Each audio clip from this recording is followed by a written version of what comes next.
Hello everyone, welcome to my channel जिसका नाम है सिमरन पंजाबी। चैनल मैं खास तौर ਤੇ ਪੰਜਾਬੀ ਦੇ ਸਟੂਡੈਂਟ ਲਈ ਬਣਾਇਆ ਜੋ ਐਂਟੀ ਐਗਜ਼ਾਮ ਤੇ ਮਾਸਟਰ ਗ੍ਰੇਡ ਦੀ ਤਿਆਰੀ ਕਰ ਰਹੇ ਨੇ। ਇੱਥੇ ਆ ਕੇ ਤੁਸੀਂ ਆਪਣੇ ਐਗਜ਼ਾਮ ਦੀ ਤਿਆਰੀ ਕਰ ਸਕਦੇ ਹੋ। ਡਿਫਰੈਂਟ ਟਾਈਪ ਦੀ ਇਨਫੋਰਮੇਸ਼ਨ ਪ੍ਰੋਵਾਈਡ ਕਰਵਾ ਰਹੀ ਹਾਂ ਜੋ ਤੁਹਾਡੇ ਐਗਜ਼ਾਮ ਵਾਸਤੇ ਜ਼ਰੂਰੀ ਹੈ। ਚੈਨਲ ਨੂੰ ਸਬਸਕ੍ਰਾਈਬ ਜ਼ਰੂਰ ਕਰ ਲਓ, ਨਾਲ ਦੇ ਨਾਲ ਬੈਲ ਆਈਕਨ ਨੂੰ ਜ਼ਰੂਰ ਦਬਾ ਲਓ ਤਾਂ ਜੋ ਤੁਹਾਨੂੰ ਨੋਟੀਫਿਕੇਸ਼ਨ ਮਿਲਦੀ ਰਹੇ। ਲਾਈਕ ਜ਼ਰੂਰ ਕਰਿਆ ਕਰੋ, ਵੀਡੀਓਜ਼ ਨੂੰ ਸ਼ੇਅਰ ਕਰਿਆ ਕਰੋ, ਕਮੈਂਟ ਕਰਕੇ ਦੱਸੋ ਕਿਸ ਨੂੰ ਲੱਗਦੇ ਪਏ ਨੇ। ਟੈਲੀਗ੍ਰਾਮ ਚੈਨਲ ਦੇ ਉੱਤੇ ਜਾ ਕੇ ਫੋਲੋ ਕਰ ਸਕਦੇ ਹੋ। डिस्क्रिप्शन बॉक्स ਦੇ ਵਿੱਚ ਲਿੰਕ ਕਿਵੇਂ ਤੁਹਾਨੂੰ ਮਿਲ ਜਾਏਗਾ। ਇਸ ਤੋਂ ਇਲਾਵਾ ਅਗਰ ਤੁਸੀਂ ਐਨਟੀਏ ਯੂਜੀਸੀ ਨੈਟ ਦੇ ਨਾਲ ਵਨ ਲਾਈਨ ਨੋਟਸ ਦੀ ਬੁੱਕ ਲੈਣੀ ਹੈ ਜੋ ਕਿ ਅਵੇਲੇਬਲ ਹੈ Amazon ਦੇ ਉੱਤੇ ਪਰਚੇਸ ਕਰ ਸਕਦੇ ਹੋ। ਇੱਕ ਗੱਲ ਯਾਦ ਰੱਖਣਾ, ਈ ਬੁੱਕ ਦੇ ਵਿੱਚ ਹੀ ਤੁਸੀਂ ਇਹ ਬੁੱਕ ਜਿਹੜੀ ਹੈਗੀ ਹੈ ਲੈ ਸਕਦੇ ਹੋ। ਇਹ ਤੁਹਾਨੂੰ ਘਰ ਜਿਹੜੀ ਹੈਗੀ ਹੈ ਨਹੀਂ ਮਿਲਣੀ, ਠੀਕ ਹੈ। ਸੋ ਇਸ ਨੂੰ ਜਦੋਂ ਵੀ ਤੁਸੀਂ ਪੇਮੈਂਟ ਕਰੋ ਨਾਲ ਦੇ ਨਾਲ ਡਾਊਨਲੋਡ ਜ਼ਰੂਰ ਕਰ ਲੈਣਾ। ਅਗਰ ਇਸ ਦੇ ਵਿੱਚ ਪ੍ਰੋਬਲਮ ਆ ਰਹੀ ਹੈ ਤਾਂ ਤੁਸੀਂ ਮੈਨੂੰ ਮੈਸੇਜ ਕਰ ਸਕਦੇ ਹੋ। ਮੈਂ ਤੁਹਾਨੂੰ ਲਿੰਕ ਜਿਹੜਾ ਹੈਗਾ ਦੂਸਰਾ ਵੀ ਸੈਂਡ ਕਰ ਦਾਂਗੀ ਜਾਂ ਤਾਂ ਫਿਰ ਤੁਹਾਨੂੰ ਮੈਂ ਬੁੱਕ ਦੇ ਦਾਂਗੀ ਜੇਕਰ ਤੁਸੀਂ ਪੇਮੈਂਟ ਕੀਤੀ ਹੋਏਗੀ, ਠੀਕ ਹੈ। ਓਕੇ, ਸੋ ਅਸੀਂ ਨੈਕਸਟ ਟੌਪਿਕ ਕਰਨੇ ਨੇ ਹੁਣ ਅੱਗੋਂ ਜਿਹੜੇ ਹੈਗੇ ਨੇ ਸਾਡੇ, ਠੀਕ ਹੈ। ਇਸ ਤੋਂ ਪਹਿਲਾਂ ਅਸੀਂ ਪੜ੍ਹੇ ਜਿਹੜੇ ਬੁੱਕ ਦੇ ਵਿੱਚੋਂ ਕਰਵਾ ਰਹੀ ਹਾਂ ਉਸ ਦੇ ਵਿੱਚੋਂ ਹੀ ਅੱਗੇ ਟੌਪਿਕ ਜਿਹੜੇ ਹੈਗੇ ਨੇ ਇਹ ਵਨ ਲਾਈਨ ਨੋਟਸ ਵਾਲੇ ਨੇ ਜੋ ਕਿ ਈਜ਼ੀ ਵੇ ਦੇ ਵਿੱਚ ਤੁਹਾਨੂੰ ਲਰਨ ਹੋ ਜਾਣਗੇ। ਓਕੇ, ਸੋ ਸਟਾਰਟ ਕਰਦੇ ਹਾਂ ਅੱਜ ਦੀ ਕਲਾਸ। ਸਭ ਤੋਂ ਪਹਿਲਾਂ ਹੈਗਾ ਸਾਡੇ ਕੋਲ ਕਿ ਸੁਰਜੀਤ ਪਾਤਰ ਜਿਹੜੇ ਸੀ ਉਹਨਾਂ ਨੇ ਜ਼ਬਾਨ ਦਿੱਤੀ ਸੀ ਕਿਹਨਾਂ ਨੂੰ। ਮਤਲਬ ਕਹਿ ਸਕਦੇ ਹੋ ਕਿ ਉਹਨਾਂ ਨੇ ਕਿੰਨਾ ਲੋਕਾਂ ਦੀ ਜਿਹੜੀਆਂ ਸਮੱਸਿਆਵਾਂ ਸੀ ਜਾਂ ਫਿਰ ਜਿਹੜੇ ਵਿਅਕਤੀ ਸੀ ਉਹਨਾਂ ਨੂੰ ਸਮਾਜ ਦੇ ਸਾਹਮਣੇ ਜਾਂ ਫਿਰ ਦੁਨੀਆ ਦੇ ਸਾਹਮਣੇ ਆਪਣੀ ਰਚਨਾਵਾਂ ਦੇ ਥਰੂ ਲੈ ਕੇ ਆਏ ਸੀ। ਸੋ ਉਹ ਹੈਗੇ ਸੀ ਮੱਧਵਰਤੀ ਜਿਹੜੇ ਕਿ ਮਿਡਲ ਕਲਾਸ ਫੈਮਿਲੀਜ਼, ਪੜ੍ਹੇ ਲਿਖੇ, ਕਿਉਂਕਿ ਪੜ੍ਹੇ ਲਿਖੇ ਵੀ ਜਿਹੜੇ ਹੁੰਦੇ ਨੇ ਲੋਕਾਂ ਉਹਨਾਂ ਦੀ ਕਾਫੀ ਜ਼ਿਆਦਾ ਸਮੱਸਿਆ ਹੈਗੀ ਹੈ। ਇੱਕ ਤਾਂ ਕਹਿ ਸਕਦੇ ਹੋ ਤੁਸੀਂ ਮਾਨਸਿਕਤਾ ਦੇ ਉੱਤੇ ਵੀ ਆ ਜਾਂਦੀ ਕੀ ਹੈ, ਜਾਂ ਤਾਂ ਫਿਰ ਇਹ ਕਹਿ ਸਕਦੇ ਹੋ ਕਿ ਜਿਵੇਂ ਹੁਣ ਉਹਨਾਂ ਨੂੰ ਕੰਮਕਾਰ ਨਹੀਂ ਮਿਲਦਾ, ਉਹਨਾਂ ਦੀ ਬੇਰੁਜ਼ਗਾਰੀ ਹੁੰਦੀ ਹੈ। ਸੋ ਉਸ ਦੇ ਨਾਲ ਡਿਪਰੈਸ਼ਨ, ਇਹੋ ਜਿਹੀਆਂ ਚੀਜ਼ਾਂ, ਕਈ ਇਸ ਤਰ੍ਹਾਂ ਦੇ ਟੌਪਿਕ ਜਿਹੜੇ ਹੈਗੇ ਨੇ ਨਿਕਲ ਆਉਂਦੇ। ਸੋ ਉਹ ਸੀ।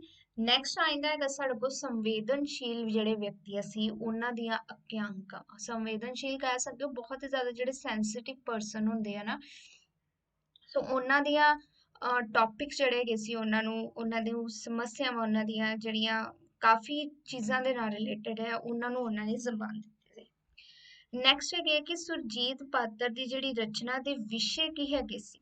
ਹੁਣ ਮੋਸਟਲੀ ਉਹਨਾਂ ਨੇ ਜ਼ਬਾਨ ਦਿੱਤੀ ਸੀ ਜਿਨ੍ਹਾਂ ਲੋਕਾਂ ਦੇ ਉਹ ਸਾਹਮਣੇ ਲੈ ਕੇ ਆਏ ਸੀ, ਜ਼ਬਾਨ ਉਹਨਾਂ ਨੂੰ ਦਿੱਤੀ ਸੀ ਤੇ ਵਿਸ਼ੇ ਜਿਹੜੇ ਹੈਗੇ ਸੀ ਜੇਕਰ ਕਹਿ ਸਕਦੇ ਹੋ ਤਾਂ ਸੰਪਰਦਾਇਕ ਏਕਤਾ, ਠੀਕ ਹੈ। ਇਸ ਤੋਂ ਇਲਾਵਾ ਸਾਂਝੀਵਾਲਤਾ, ਹੁਣ ਏਕਤਾ ਹੋ ਗਈ ਤੇ ਸਾਂਝੀਵਾਲਤਾ ਤਾਂ ਉੱਥੇ ਆਏਗੀ ਆਏਗੀ, ਠੀਕ ਹੈ। ਕਿਉਂਕਿ ਜੇਕਰ ਤੁਸੀਂ ਸੰਪਰਦਾਇਕ ਨਾ ਹੋਵੇ, ਧਰਮ ਦੇ ਨਾਂ ਤੇ ਉੱਤੇ ਅਲੱਗ ਨਹੀਂ ਹੋਗੇ, ਏਕਤਾ ਵਿੱਚ ਹੋਏਗੀ, ਸਾਂਝੀਵਾਲਤਾ ਤੁਹਾਡੇ ਚ ਬਣੀ ਰਹੇਗੀ ਤੇ ਪ੍ਰਗਤੀ ਵੀ ਉਸ ਦੇ ਨਾਲ ਹੀ ਆਏਗੀ, ਠੀਕ ਹੈ। ਇਕੱਠੇ ਹੋ ਕੇ ਸਾਰੇ ਕੰਮ ਕਰਾਂਗੇ। ਸੋ ਇਹ ਵੀ ਜਿਹੜਾ ਹੈਗਾ ਸੀ ਉਹਨਾਂ ਦੇ ਇੱਕ ਵਿਸ਼ੇ ਦੇ ਤੌਰ ਤੇ ਲਿਆ ਜਾਂਦਾ ਹੈ। ਨੈਕਸਟ ਹੈਗੇ ਨੇ ਸਾਡੇ ਕੋਲ ਚਰਨ ਸਿੰਘ ਨੇ ਪ੍ਰਵਾਸ ਕੀਤਾ ਸੀ ਕੈਨੇਡਾ ਦੇ ਵਿੱਚ 1980 ਦੇ ਵਿੱਚ। ਚਰਨ ਸਿੰਘ ਕਿਸ ਤਰ੍ਹਾਂ ਦਾ ਕਵੀ ਸੀ। ਸੋ ਮੋਸਟਲੀ ਇਹ ਜਿਹੜੇ ਟੌਪਿਕ ਹੈਗੇ ਨੇ ਵਿੱਚੋਂ ਇਹ ਕਵਿਤਾ ਦੇ ਉੱਤੇ ਹੀ ਲਏ ਸੀ ਮੈਂ, ਤਾਂ ਕਰਕੇ ਇਹਨਾਂ ਦੇ ਬਾਰੇ ਇੱਥੇ ਪੜ੍ਹਿਆ। ਨੀਚੇ ਜਿਹੜੇ ਹੈਗੇ ਸੀ ਗਜ਼ਲ ਸੀ ਤੇ ਨਾਲ ਦੇ ਨਾਲ ਇੱਥੇ ਕਵਿਤਾ ਵਾਲੇ ਟੌਪਿਕ ਮਿਕਸ ਹੈਗੇ ਨੇ। ਸੋ ਚਰਨ ਸਿੰਘ ਜਿਹੜੇ ਹੈਗੇ ਸੀ ਉਹ ਇੱਕ ਪ੍ਰਗਤੀਸ਼ੀਲ ਵਿਅਕਤੀ ਸੀ, ਦ੍ਰਿਸ਼ਟੀ ਉਹਨਾਂ ਦੀ ਪ੍ਰਗਤੀਸ਼ੀਲ ਸੀ ਤੇ ਜਿਹੜੇ ਉਹਨਾਂ ਨੇ ਵਿਸ਼ੇ ਵੀ ਲਏ ਗਏ ਉਸ ਦੇ ਵਿੱਚ ਮੋਸਟਲੀ ਇਹੋ ਜਿਹੇ ਟੌਪਿਕ ਹੈਗੇ ਸੀ ਜੋ ਵਿਅਕਤੀ ਦੀ ਪ੍ਰਗਤੀ ਦੇ ਉੱਤੇ ਜ਼ੋਰ ਦਿੰਦੇ ਸੀ।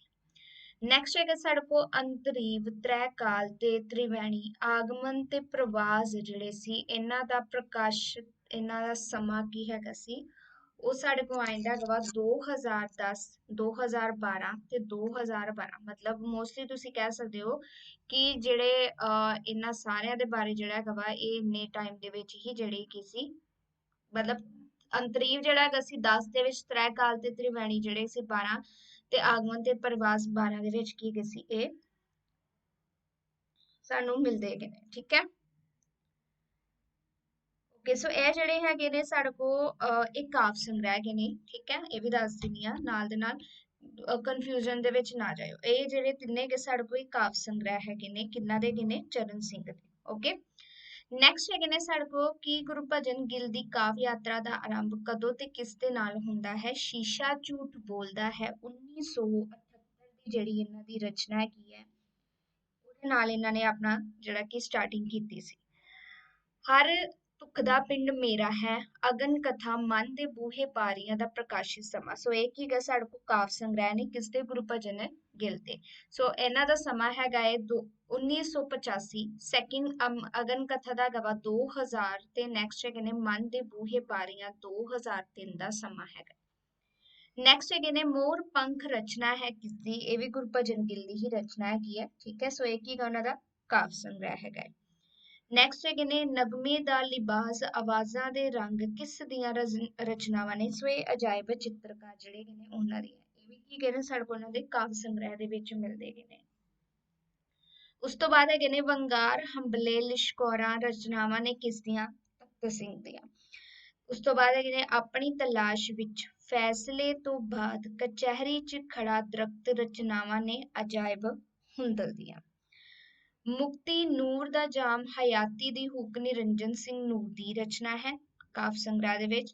ਯਾਦ ਇਹ ਰੱਖਣਾ ਕਿਉਂਕਿ ਇਹ ਵੀ ਮੈਂ ਕਿਹਾ ਸੀ ਵਿਸ਼ੇ ਜਿਹੜੇ ਤੁਹਾਨੂੰ ਪਤਾ ਲੱਗ ਜਾਂਦੇ ਨੇ ਉਹਨਾਂ ਦੇ ਜਿਹੜੇ ਉੱਤੇ ਟੌਪਿਕ ਦਾ ਜਿਹੜਾ ਦਿੱਤਾ ਹੁੰਦਾ ਨਾਮ ਕਿ ਇਹ ਕਵਿਤਾ ਹੈਗੀ ਹੈ ਉਹਨਾਂ ਦੇ ਨਾਲ ਹੈ। ਅੱਗੇ ਗਏ ਗੱਲੋ ਅਪਸਰਾ ਕਾਂਜਲੀ ਪੁਰਸ਼ ਮੇਦ ਸੁਰਜੀਤ ਹਾਂਸ ਦੀ ਰਚਨਾ ਹੈ। ਉਸ ਤੋਂ ਬਾਅਦ ਵਿਦਰੋਹ ਦੂਜੇ ਕਿਨਾਰੇ ਦੀ ਤਲਾਸ਼ ਦੇਵ ਦੀ ਰਚਨਾ ਹੈ। ਕਵਿਤਾ ਮੈਨੂੰ ਲਿਖਦੀ ਹੈ ਸੁਲਗਦੇ ਅਹਿਸਾਸ ਇਕਬਾਲ ਰਾਮੂਵਾਲੀਆ ਦੀ। ਸੜਕ ਵਰਗਾ ਮਨੁੱਖ ਅਰਥ ਵਿਅਰਥ ਵਰਿਆਮ ਅਮਰ ਦੀ ਰਚਨਾ ਹੈ। ਵੇਦਨਾ ਦਾ ਸ਼ਿਲਾਲੇਖ ਤਾਰਾ ਤਾਰਾ ਅਥਰੂ ਹਾੜ ਸਿਆਲ ਸੁਹਿੰਦਰ ਬੀਰ ਦੀ ਰਚਨਾ ਹੈ। ਰੁੱਖ ਦੁੱਖ ਤੇ ਮਨੁੱਖ ਸੋਨ ਸੁਨਹਿਰੀ ਡਲੀਆਂ ਸੁਹਿੰਦਰ ਬੀਰ ਦੇ ਕਾਵ ਸੰਗ੍ਰਹਿ। ਜੀਵਨ ਕਿਰਨਾ ਰੰਗ ਨਿਵੇਲਾ ਗੁਰਦੇਵ ਸਿੰਘ ਰਾਏ ਦੀ ਰਚਨਾ। ਕਿਤੇ ਨਾ ਪਹੁੰਚਣ ਵਾਲੀ ਸੜਕ ਰਾਜਬੀਰ ਦੀ ਰਚਨਾ ਕਵਿਤਾਵਾਂ ਦੇ ਵਿੱਚ। ਬਦਲੀ ਬੰਸਰੀ ਦੀ ਹੇਕ ਲਾਲ ਫਰੀਦਕੋਟੀ ਦੀ ਰਚਨਾ।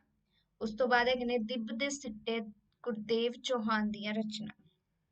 ਨੈਕਸਟ ਹੈਗਾ ਹੈ ਕਿ ਸ਼੍ਰੇਸ਼ਟ ਵਰਗ ਲਈ ਸ਼੍ਰੇਸ਼ਟ ਲੋਕਾਂ ਦੁਆਰਾ ਸ਼੍ਰੇਸ਼ਟ ਭਾਸ਼ਾ ਵਿੱਚ ਮਹਾਨ ਵਿਸ਼ਿਆਂ ਉੱਪਰ ਸ਼ਾਸਤਰੀ ਨਿਯਮਾਂ ਦੀ ਪਾਲਣਾ ਕਰਦੇ ਹੋਏ ਲਿਖੇ ਜਾਣ ਵਾਲੇ ਸਾਹਿਤ ਦੀ ਪ੍ਰੋੜਤਾ ਕਰਨ ਵਾਲੀ ਵਿਚਾਰਧਾਰਾ ਸਨਾਤਨ। ਠੀਕ ਹੈ।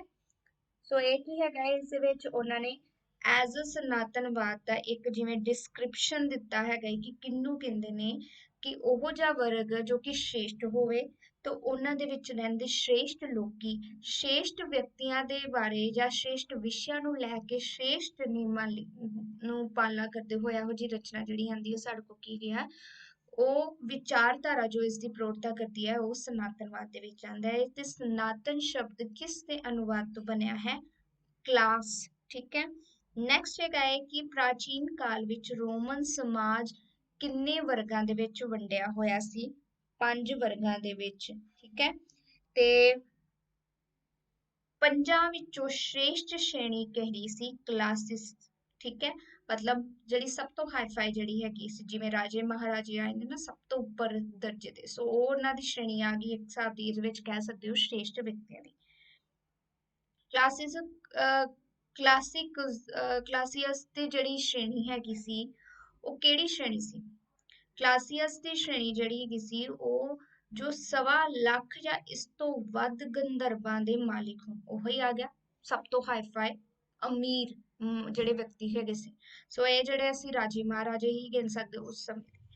ਕਿਹੜੀ ਸ਼ਤਾਬਦੀ ਵਿੱਚ ਕਲਾਸਿਕਸ ਤੋਂ ਜਿਹੜਾ ਹੈਗਾ ਇਹ ਸਾਹਿਤਕ ਖੇਤਰ ਵਿੱਚ ਵਰਤੇਗਾ, ਮਤਲਬ ਉਸਨੂੰ ਐਜ਼ ਅ ਰਾਈਟਿੰਗ ਦੇ ਵਿੱਚ ਯੂਜ਼ ਕੀਤਾ ਗਿਆ, ਉਹ ਦੂਜੀ ਜਿਹੜੀ ਹੈਗੀ ਸੀ ਸ਼ਤਾਬਦੀ ਉਸ ਦੇ ਵਿੱਚ ਇਹ ਚੀਜ਼ ਜਿਹੜੀ ਕੀ ਸੀ ਉਹਨਾਂ ਦੀ ਸ਼ੁਰੂ ਹੋ ਗਈ ਸੀ। ਉਸ ਤੋਂ ਬਾਅਦ ਨੈਕਸਟ ਹੈਗਾ ਸਾਡੇ ਕੋਲ ਅੱਗੇ ਟੌਪਿਕ ਪ੍ਰੀਤਮ ਸਿੰਘ ਰਾਹੀ ਦੇ ਸ਼ਕਤੀਸ਼ਾਲੀ ਹਥਿਆਰ ਕਿਹੜੇ ਹੈਗੇ ਸੀ। ਅਗਰ ਪ੍ਰੀਤਮ ਸਿੰਘ ਰਾਹੀ ਜਿਹੜੇ ਹੈਗੇ ਸੀ ਦੇਖਿਆ ਜਾਵੇ ਤਾਂ ਉਹਨਾਂ ਨੇ ਇਤਿਹਾਸਕ ਤੇ ਮਿਥਿਹਾਸਕ ਦੋਨੇ ਵੇਰਵੇ ਦਿੱਤੇ ਸੀ, ਮਤਲਬ ਇਤਿਹਾਸ ਜਿਹੜਾ ਹੈਗਾ ਸੀ ਤੇ ਨਾਲ ਉਹਨਾਂ ਦੇ ਵਿੱਚ ਮਿਕਸਚਰ ਮਿਥਿਹਾਸ ਦਾ। ਅਨੁਭਵ ਦੀ ਸੂਖਮਤਾ, ਮਤਲਬ ਉਹਨਾਂ ਦਾ ਅਨੁਭਵ ਇੰਨਾ ਜ਼ਿਆਦਾ ਸੀ ਕਿ ਉਹਨਾਂ ਨੂੰ ਬੜੀ ਬਰੀਕੀ ਦੇ ਨਾਲ ਉਹਨਾਂ ਨੇ ਪੇਸ਼ ਕੀਤਾ ਸੀ।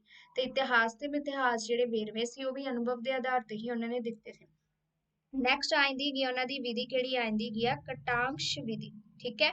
ਸੋ ਇਸ ਦੇ ਵਿੱਚ ਕੀ ਹੈਗਾ ਹੈ ਸਾਡੇ ਕੋਲ ਇਹਨਾਂ ਦੇ 3 ਸ਼ਕਤੀਸ਼ਾਲੀ ਉਹਨਾਂ ਦੇ ਹਥਿਆਰ ਮੰਨੇ ਗਏ ਨੇ।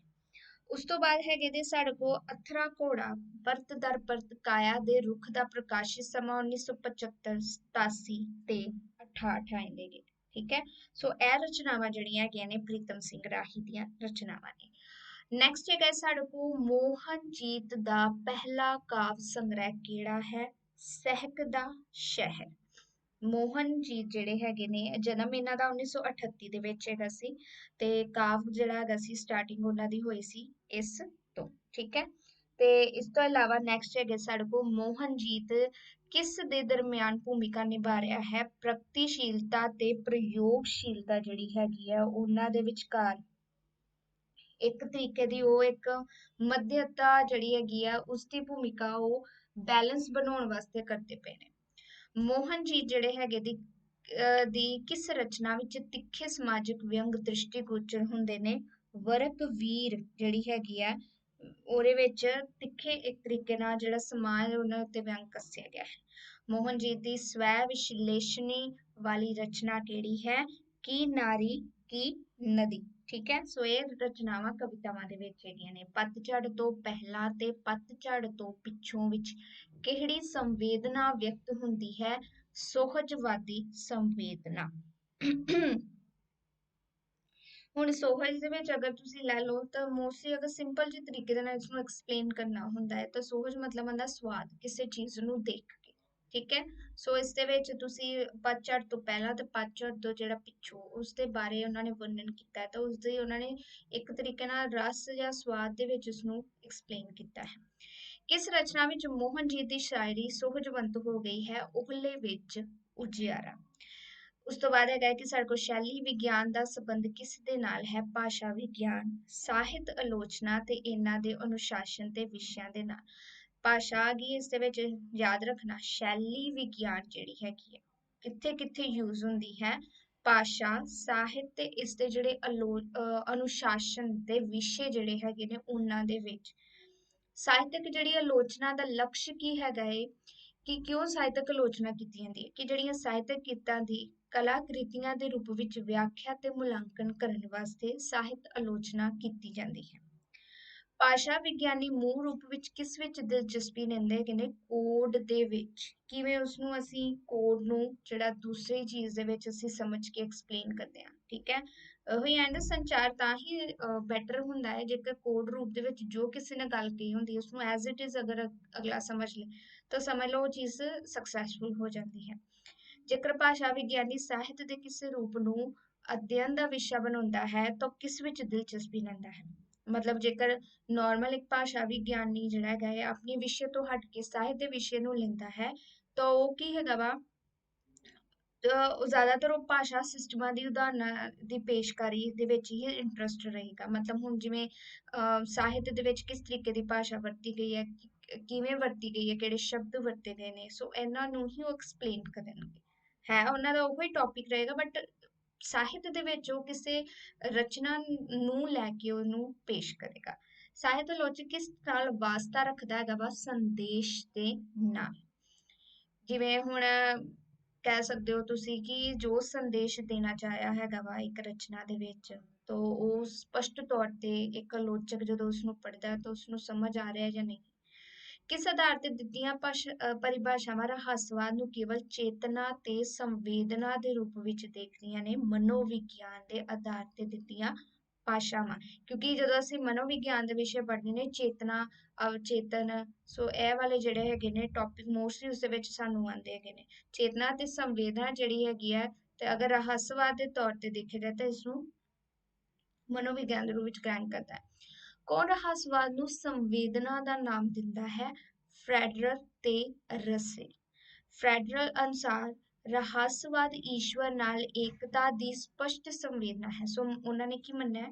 ਡਾਇਰੈਕਟ ਜਿਹੜਾ ਈਸ਼ਵਰ ਦੇ ਨਾਲ ਕੀ ਹੋ ਗਿਆ ਇੱਕ ਸੰਪਰਕ ਹੋ ਗਿਆ ਉਹ ਕੀ ਹੈਗਾ ਰਹੱਸਵਾਦ ਦੇ ਤੌਰ ਤੇ ਉਹਨਾਂ ਨੇ ਇਸ ਨੂੰ ਸਮਝਿਆ ਜਿਹੜਾ ਕਿ ਨਾਰਮਲ ਵਿਅਕਤੀ ਸਮਝਦੇ ਨੇ। ਵਿਲੀਅਮ ਜੇਮਸ ਜਿਹੜੇ ਹੈਗੇ ਸੀ ਉਹ ਰਹੱਸਵਾਦ ਨੂੰ ਕੀ ਮੰਨਦੇ ਹੈਗੇ ਨੇ? ਇੱਕ ਅਨੁਭੂਤੀ ਜਿਸ ਨੂੰ ਗ੍ਰਹਿਣ ਕੀਤਾ ਜਾਵੇ। ਰਹੱਸਵਾਦ ਵਿੱਚ ਸਾਧਨਾ ਪੱਖ ਦੀਆਂ ਅਵਸਥਾਵਾਂ ਕਿਹੜੀਆਂ ਹੈਗੀਆਂ ਨੇ? ਮਤਲਬ ਪਰਿਵਰਤਨ ਆਉਂਦਾ ਹੈਗਾ, ਠੀਕ ਹੈ, ਇੱਕ ਪਰਸਨ ਦੇ ਵਿੱਚ ਉਸਨੂੰ ਗਿਆਨ ਪ੍ਰਾਪਤ ਹੁੰਦਾ ਹੈ, ਗਿਆਨ ਆਤਮ ਪ੍ਰਕਾਸ਼ ਹੁੰਦਾ ਹੈ ਉਸਨੂੰ, ਫਿਰ ਉਸਦਾ ਸਮਰਪਣ ਹੁੰਦਾ ਹੈ ਤੇ ਲਾਸਟ ਤੇ ਕੀ ਹੁੰਦਾ? ਪਰਮਾਤਮਾ ਦੇ ਨਾਲ ਇੱਕ ਸੰਜੋਗ ਬਣਦਾ ਹੈ। ਜਿਵੇਂ ਤੁਸੀਂ ਕਹਿ ਸਕਦੇ ਹੋ ਨਾ ਸਟੇਜਿਸ ਆਉਂਦੀਆਂ ਹੈਗੀਆਂ ਨੇ ਇੱਕ ਮਨੁੱਖ ਦੇ ਇੱਕ ਰਹੱਸਵਾਦ ਦੇ ਮਤਲਬ ਪਰਮਾਤਮਾ ਦੇ ਨਾਲ ਜੁੜਨ ਦੇ ਬਾਰੇ। ਸੋ ਇਹ ਚੀਜ਼ ਇਸ ਦੇ ਵਿੱਚ ਉਸ ਤਰੀਕੇ ਨਾਲ ਤੁਸੀਂ ਇਸਨੂੰ ਸਮਝ ਸਕਦੇ ਹੋ 5 ਸਟੇजेस ਨੂੰ।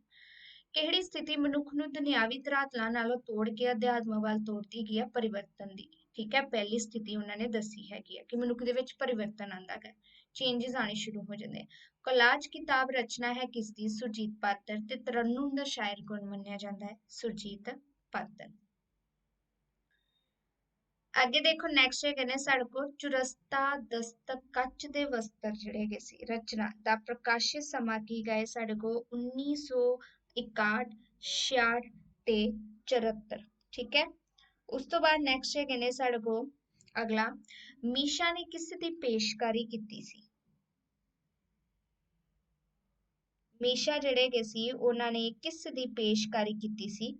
ਆਪਸ਼ਨ ਹੈਗੇ ਨੇ ਸੌਰੀ ਇੱਥੇ ਹੈਗੇ ਨੇ ਵਿਸੰਗਤੀ 'ਚ ਰਹੇ ਵਿਅਕਤੀ ਦੀ, ਮਤਲਬ ਜਿਵੇਂ ਹੁਣ ਕਹਿ ਸਕਦੇ ਹੋ ਕਿ ਬਹੁਤ ਜ਼ਿਆਦਾ ਮਨੁੱਖ ਜਿਹੜਾ ਦੁਵਿਧਾ ਦੇ ਵਿੱਚ ਫਸਿਆ ਹੁੰਦਾ ਵਾ, ਉਸਨੂੰ ਕੁਝ ਸਮਝ ਨਹੀਂ ਆ ਰਿਹਾ, ਇਸ ਤਰੀਕੇ ਦੇ ਮਨੁੱਖ ਨੂੰ ਪੇਸ਼ ਕੀਤਾ ਹੈਗਾ। ਰਚਨਾ ਉਹਨਾਂ ਦਾ ਕੇਂਦਰ ਕਿਹੜਾ ਹੈਗਾ ਸੀ? ਮੱਧ ਸ਼੍ਰੇਣੀ ਕਿਰਦਾਰ। ਕਿਹੜੇ ਹੈਗੇ ਸੀ? ਮਿਡਲ ਕਲਾਸ ਜਿਹੜੇ ਪਰਸਨ ਸੀ ਉਹਨਾਂ ਦੇ ਬਾਰੇ, ਉਹਨਾਂ ਨੂੰ ਪਾਤਰਾਂ ਨੂੰ। ਲੱਛਣ ਉਹਨਾਂ ਦੀ ਕਵਿਤਾ ਦੇ ਕੀ ਹੈਗੇ ਸੀ ਜ਼ਿਆਦਾਤਰ? ਕਿ ਵਿਅੰਗ, ਵਕੋਕਤੀ, ਨਾਟਕੀ ਸਿੱਠ, ਰੋਜ਼ਮर्रा ਦੀ ਭਾਸ਼ਾ ਹੋਣੀ, ਇੱਥੇ ਮਰਾਠੀ ਲਿਖਿਆ ਗਿਆ ਹੈ। ਠੀਕ ਹੈ, ਸੋ ਰੋਜ਼ਮर्रा ਦੀ ਭਾਸ਼ਾ ਉਹਨਾਂ ਦੇ ਲੱਛਣ ਜਿਹੜੇ ਹੈਗੇ ਸੀ ਕਵਿਤਾਵਾਂ ਦੇ ਦੇਖਣ ਨੂੰ ਮਿਲਦੇ ਨੇ।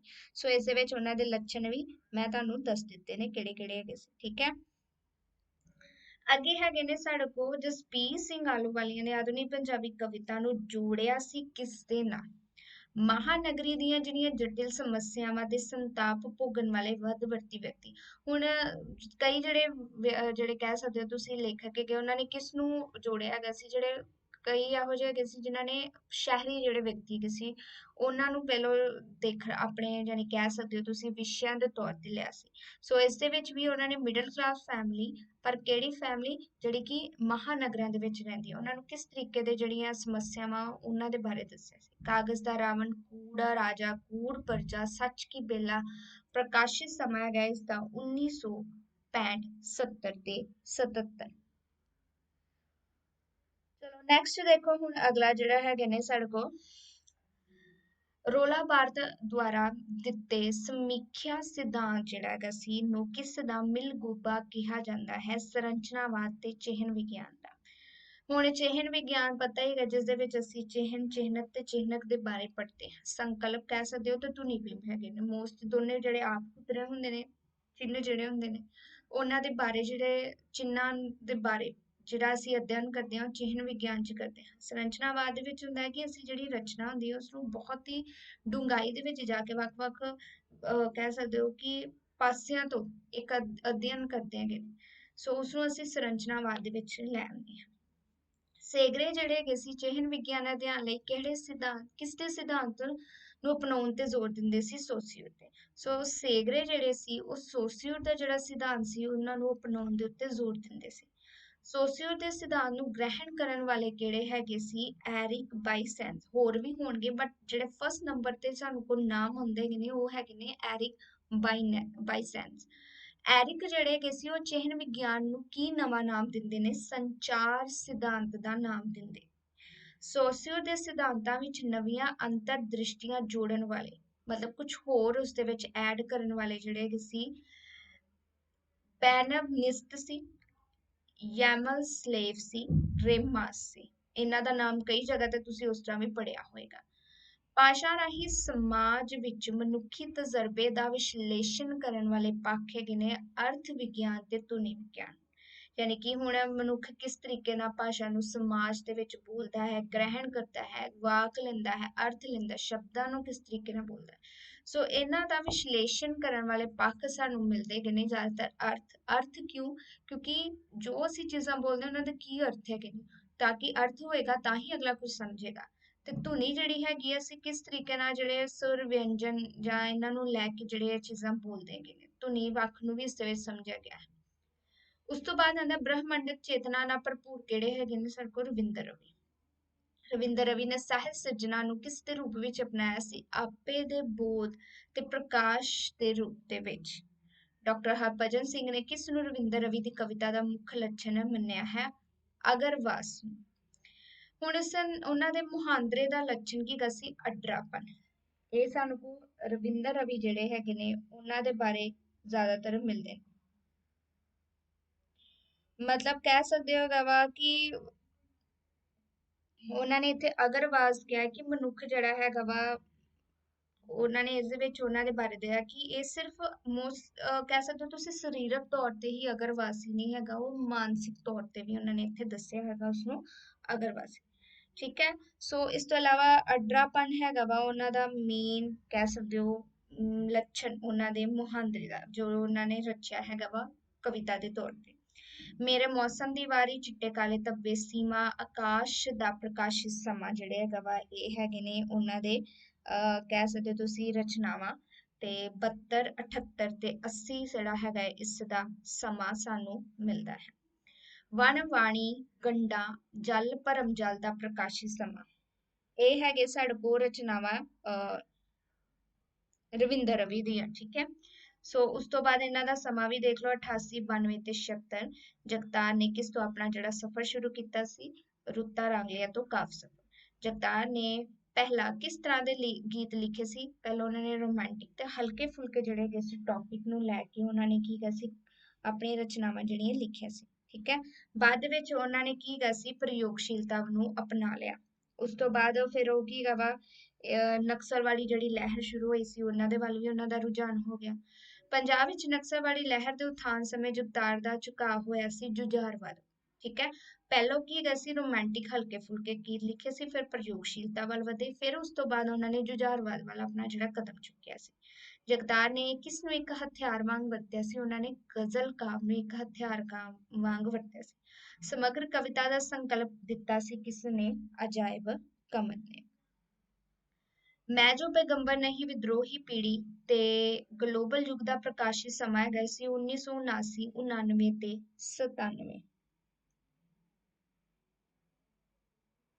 ਤੇ ਸਮਗਰ ਕਵਿਤਾ ਅਗਰ ਦੇਖਿਆ ਜਾਵੇ ਤਾਂ ਉਹਨਾਂ ਨੇ ਇੱਥੇ ਵੀ ਦੱਸ ਦਿੰਦੀ ਆ ਕਿ ਥੋੜਾ ਜਿਹਾ ਇਹਦੇ ਵਿੱਚ ਵੀ ਕਨਫਿਊਜ਼ਨ ਨਾ ਹੋਵੇ। ਸਮਗਰ ਕਵਿਤਾ ਇੱਥੇ ਜਿਹੜਾ ਹੈਗਾ ਟੋਟਲ ਪੋਇਟਰੀ ਕਿਹਾ ਜਾਂਦਾ ਹੈ ਇਸਨੂੰ, ਦਾ ਸੰਕਲਪ, ਇਹ ਸੰਕਲਪ ਹੈਗਾ ਏ ਉਹਨਾਂ ਦਿੱਤਾ ਸੀ ਅਜਾਇਬ ਕਮਲ ਨੇ। ਠੀਕ ਹੈ, ਮਤਲਬ ਉਹਨਾਂ ਨੇ ਇਹ ਨਹੀਂ ਹੈਗਾ ਕਿ ਇੱਕ ਹੀ ਰੀ ਜਾਂ ਫਿਰ ਇੱਕ ਪਾਸੜ ਜਿਹੜਾ ਕਾਵ ਸੰਕਲਪ ਨਹੀਂ ਦਿੱਤਾ ਸੀ, ਉਹਨਾਂ ਨੇ ਟੋਟਲ ਪੋਇਟਰੀ ਦਾ ਸਾਨੂੰ ਇੱਥੇ ਸੰਕਲਪ ਦਿੱਤਾ ਸੀ। ਠੀਕ ਹੈ, ਮਤਲਬ ਕਹਿ ਸਕਦੇ ਹੋ ਕਿ ਕੋਈ ਵੀ ਵਿਸ਼ਾ ਜਿਹੜਾ ਹੈਗਾ ਇਸ ਦੇ ਵਿੱਚ ਵਰਜਿਤ ਨਹੀਂ ਹੈਗਾ, ਜੋ ਹੈਗਾ ਏ ਉਹ ਤੁਸੀਂ ਉਸਨੂੰ ਲੈ ਕੇ ਲਿਖ ਸਕਦੇ ਹੋ, ਤਾਂ ਇਹਨਾਂ ਨੇ ਇਸਨੂੰ ਸਮਗਰ ਕਵਿਤਾ ਦਾ ਨਾਮ ਜਿਹੜਾ ਹੈਗਾ ਸੀ ਦਿੱਤਾ ਸੀ। ਉਸ ਤੋਂ ਬਾਅਦ ਨੈਕਸਟ ਹੈਗੇ ਨੇ ਸਾਡੇ ਕੋਲ ਅੱਗੇ ਇਹ ਮੈਂ ਜੋ ਪੈਗੰਬਰ ਨਹੀਂ, ਇਹ ਵਾਲਾ ਇਹ ਇਹਨਾਂ ਦੀਆਂ ਹੀ ਕਵਿਤਾਵਾਂ ਹੈਗੀਆਂ ਨੇ ਅਜਾਇਬ ਕਮਲ ਦੀਆਂ। ਮਾਰਗ, ਮਖੌਟੇ, ਅਸਲ ਗੱਲ ਰਚਨਾਵਾਂ ਨੇ ਹਰਭਜਨ ਸਿੰਘ ਹੁੰਦਲ ਦੀਆਂ। ਸ਼ਬਨਮ ਨਹੀਂ ਆਈ, ਨਿਤਰੇ ਪਾਣੀ ਦਾ ਪ੍ਰਕਾਸ਼ਿਤ ਸਮਾਂ 1988, 91 ਦਾ ਸਮਾਂ। ਪ੍ਰੀਤਮ ਸਿੰਘ ਰਾਹੀ ਕਿਸ ਨੂੰ ਚਿੱਤਰਦਾ ਹੈਗਾ? ਵਸਤੂ ਯਥਾਰਥ ਦੀ ਕਰੂਰਤਾ, ਸਧਾਰਨ ਵਿਅਕਤੀ ਦੀ ਬੇਬਸੀ, ਪਰੰਪਰਾਗਤ ਵਿਚਾਰ ਤੇ ਅਮਾਨਵੀ ਰੁਚੀ। ਇਸ ਤੋਂ ਇਲਾਵਾ ਜਿਹੜਾ ਨੈਕਸਟ ਹੋਣਗੇ ਅਸੀਂ ਅੱਗੇ ਕਰਾਂਗੇ। ਠੀਕ ਹੈ, ਆਈ ਹੋਪ ਸਹੀ ਲੱਗੇ ਹੋਣਗੇ ਜਿਹੜੇ ਮੈਂ ਪੜ੍ਹਾ ਰਹੀ ਹਾਂ। ਅਗਰ ਨਹੀਂ ਲੱਗਿਆ, ਅਗਰ ਕੁਝ ਵੀ ਅਗਰ ਪ੍ਰੋਬਲਮ ਆਉਂਦੀ ਹੈ, ਸਮਝ ਨਹੀਂ ਆਉਂਦੀ ਜਾਂ ਕੁਝ ਵੀ ਅਗਰ ਤੁਸੀਂ ਕਹਿਣਾ ਚਾਹੁੰਦੇ ਹੋ ਕਿ ਸਹੀ ਨਹੀਂ ਪੜ੍ਹਾ ਰਹੇ ਜਾਂ ਕੁਝ ਪ੍ਰੋਬਲਮ ਹੈਗੀ ਤਾਂ ਤੁਸੀਂ ਕਹਿ ਸਕਦੇ ਹੋ। ਉਸ ਦੇ ਵਿੱਚ ਵੀ ਥੋੜਾ ਜਿਹਾ ਮੈਂ ਅਗਰ ਚੇਂਜਸ ਲਾਉਣ ਦੀ ਕੋਸ਼ਿਸ਼ ਕਰਾਂਗੀ ਤਾਂ ਮੈਂ ਜ਼ਰੂਰ ਕਰਾਂਗੀ। ਠੀਕ ਹੈ, ਬਾਕੀ ਅੱਗੇ ਜਿਹੜਾ ਹੁਣ ਨੈਕਸਟ ਕਰਾਂਗੇ ਤੇ ਵੀਡੀਓ ਤੁਸੀਂ ਦੇਖਦੇ ਰਹੋ। Thank you.